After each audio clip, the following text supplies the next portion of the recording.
Welcome to the deep dive. We take your sources and, well, we kind of extract the cool stuff. Today we're going back in time to Pompeii. Pompeii, it's way more than just, like the volcano city. Right, exactly. Yeah. We've got this podcast transcript all about Pompeii, and we're going to really get to know Pompeii, like, beyond just the volcano. Sounds good to me. So are you ready to unearth some cool Pompeii facts? I think it'll be fun. Yeah, let's dive in. Okay, so the source material starts with Pompeii's, golden age. Pompeii was doing really well as a Roman city. Well, yeah, Pompeii had a great location. It was founded by the Oscans. Okay. And then later became a Roman colony. It was, right on the coast of Italy, which is perfect for trade. Imagine. Yeah.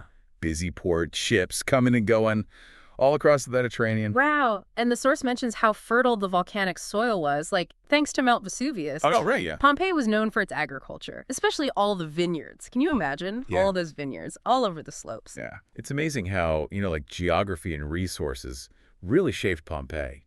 And it shows that even way back then, cities really depended on those things, trade routes and fertile land. It's just like today. Yeah, but it's also what led to their downfall, right? Kind of like cities built on fault lines today. I mean, we know how this ends, but they didn't. Oh, yeah, that's true. It's like historical foreshadowing. Totally. The source also talks about daily life in Pompeii, and it's super vibrant. Yeah, it sounds like it was constantly buzzing. Markets and public spaces and entertainment. Oh, yeah. They even had an amphitheater, for gladiator fights. Can you imagine being in that crowd? I know.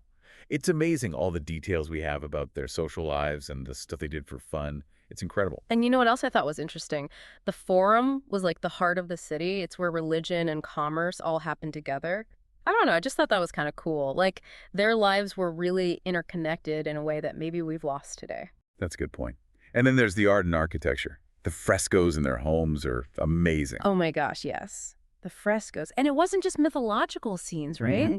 They had scenes from everyday life, too. And they're so detailed. I can't even imagine how talented the artists must have been. It's so cool because, it gives us a glimpse into what they valued and believed.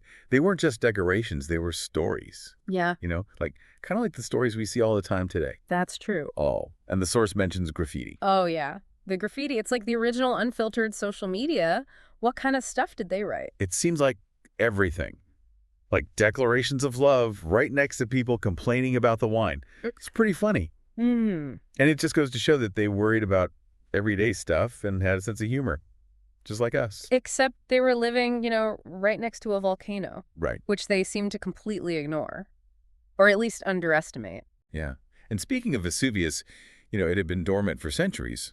So maybe they were fooled by how fertile the land was. It makes me think about how we tend to ignore risks even today. Yeah. The things that probably won't happen but would be really bad if they did. Exactly. Are we any better at recognizing those kinds of threats, even with all our technology? That's a good question. Yeah. Especially when you think about climate change. The signs are there, but are we really taking it seriously? Maybe Pompeii is a lesson, a reminder to pay attention. It definitely makes you think. And the way the source describes the eruption itself, it's terrifying. Oh, yeah. Just imagine, it's 79 AD, and suddenly, boom, eruption. Yes. This massive ash cloud that blocks out the sun, and then lava flows, and all these super hot toxic gases. It's crazy. It really shows you the power of nature. Oh, and there's this Roman writer and statesman, Pliny the Younger. He saw the eruption from a distance and wrote about it. He described the ash cloud like a umbrella pine. It's a really powerful image, and it went on for days, too. It wasn't just one eruption. Can you imagine the panic? As Pompeii was slowly buried in ash. Oh, gosh. It's unbelievable to think that it was hidden for centuries, perfectly preserved under all that ash. It's almost poetic in a way, right? The same thing that destroyed it also preserved it, like a time capsule. And then in the 18th century, they started digging it up. It must have been like stepping into another world. I know. The archaeologists must have been blown away. Just imagine. Uncovering all these streets and houses and shops and the remains of the people who lived there. It's amazing. It's a UNESCO World Heritage Site now and a huge tourist destination. This archaeological treasure trove, it gives us such a unique look at the past. It really does. So I guess that brings us to the next part of Pompeii's story. Mm-hmm. Its legacy. Yeah. What do you think Pompeii's legacy is based on what we've talked about so far? What can we learn from this, lost civilization? That's a great question. And I think it's one we should definitely explore. But let's take a break and we'll come back to it. So we're back. We've been talking all about Pompeii, its rise, its fall, and now it's like, legacy. Yeah, Pompeii's legacy is pretty complex. It's kind of a mix of tragedy and preservation, right? Yeah. And rediscovery. Right. It's amazing how Pompeii is so full of contrasts. Like, on the one hand, you see how incredibly advanced Roman civilization was, the architecture and the art and, like, the super busy city life. It really shows how sophisticated they were. Yeah, and then on the other hand, it's like totally tragic. An entire civilization just wiped out. Yeah. Just like that. It's a stark reminder of how vulnerable we are, even today, with all our technology. Right. Like nature is powerful. It's almost like a warning, right? Like, the people in Pompeii, they lived right next to a volcano, but they didn't seem to get it. Or maybe they just chose to ignore it. It makes you wonder about us. Today, we've got all these challenges, climate change, running out of resources. I mean, are we really paying attention? Or are we, like, sleepwalking into our own Pompeii situation?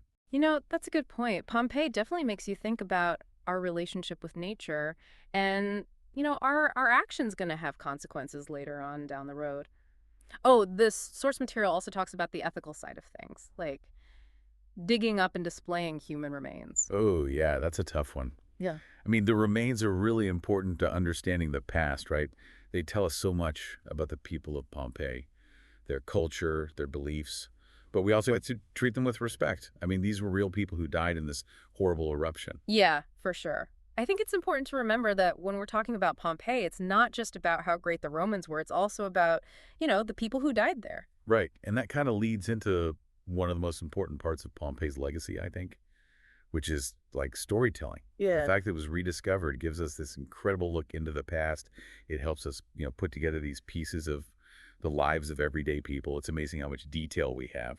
Right. It's like Pompeii is talking to us across the centuries, through the art and even the graffiti, sharing these stories, the good and the bad. Think about it. Those aren't just objects.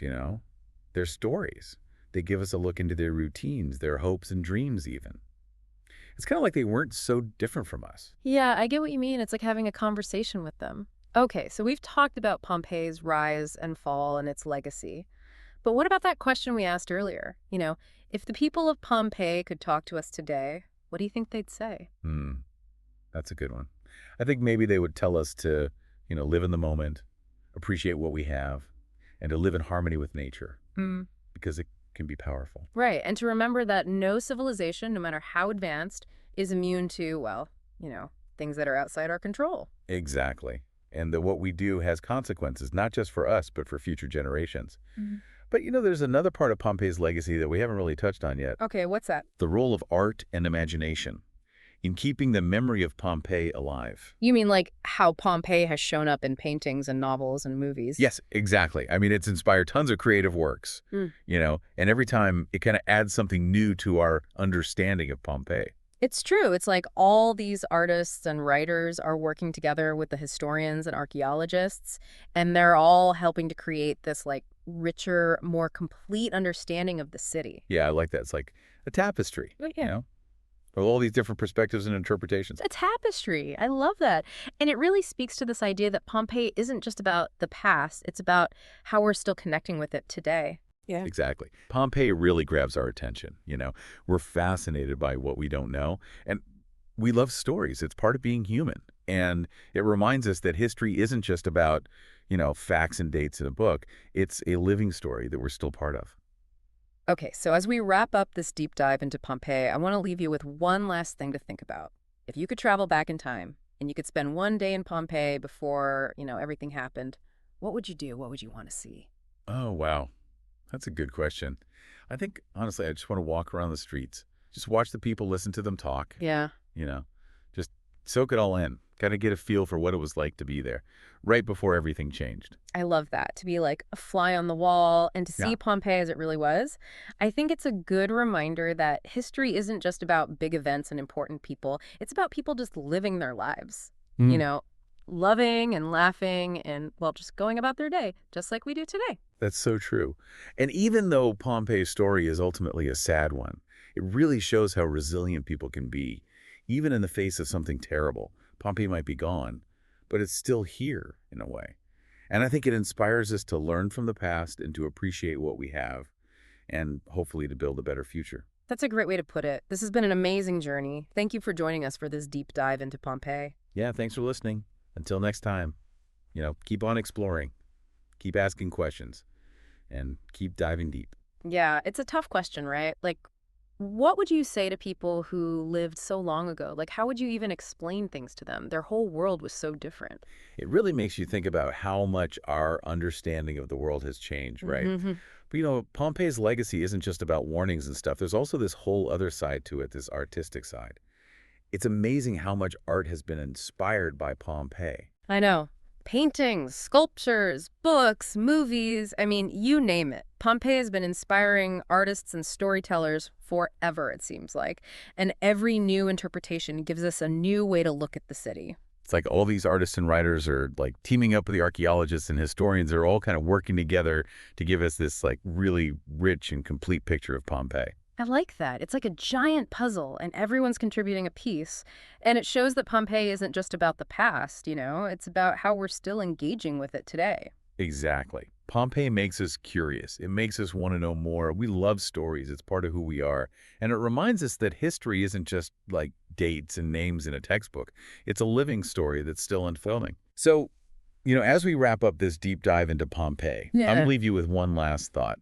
Imagine you could travel back in time just for a day, and you could spend that day in Pompeii before the eruption. What would you do? What would you want to see? Ooh, that's a good one, honestly. I think I just want to walk around and, observe everything, watch the people going about their day, maybe eavesdrop on some conversations, just really trying to get a sense of what it was like to live there before everything changed. That's a great idea. Yeah. To just be a fly on the wall, Yep. and experience Pompeii as it really was. It reminds us that history is about real people living their lives, loving, laughing, working, just doing their thing, just like we do today. Exactly. And even though Pompeii's story ends in tragedy, it also shows us how strong the human spirit can be, even when faced with unbelievable disaster. Pompeii may be gone, but its story lives on. And I think it teaches us to learn from the past, appreciate what we have, and hopefully build a better future. Couldn't have said it better myself. This deep dive has been incredible, really makes you think. Thank you so much for joining us on this journey to Pompeii. Yes, thank you for listening. And until next time, keep exploring, keep asking questions, and keep diving deep.